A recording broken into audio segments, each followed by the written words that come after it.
அப்படி அவருடைய லைஃப்ல ரொம்ப துவண்டு கிடந்த ஒரு தருணத்துல ராஜா சாருடைய பாட்டு மட்டுமே ஆறுதலா இருந்து இன்னைக்கு அதனால தான் நான் உயிர்ப்பிச்சிருக்கேன் அப்படின்ற அளவு இருக்கக்கூடிய ஒருத்தரை தான் இப்ப கூப்பிட போறோம். திருவான்மியூர்ல இருந்து இன்னைக்கு ஆட்டோ ஓட்டுநராக பணிபுரியக்கூடிய இசை அரசு அவர்கள்.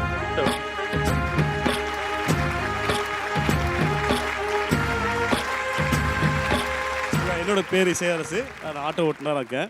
ஒரு 2 வருஷத்துக்கு முன்னாடி முகநூலில் இருந்தது தான். நான் என்பது 4 ராஜா பாட்டு தான்.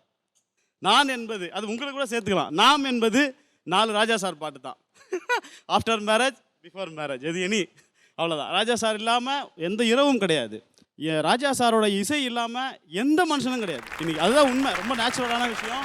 நைட் இரவு வீட்டுக்கு போன பிறகு அந்த ஹெட்ஃபோனை எடுத்து காதில் மாட்டி ராஜா சாரோட தன்னை ஒப்படைச்சிக்கிற ஜீவன்கள்லாம் இன்றைக்கி வந்து ஆற்றுப்படுத்தப்படுறாங்க. அதுதான் உண்மை. அவர் ஒரு மருத்துவரும் சக மனிதர்களுக்கான தோழமை ராஜா சார் தான்.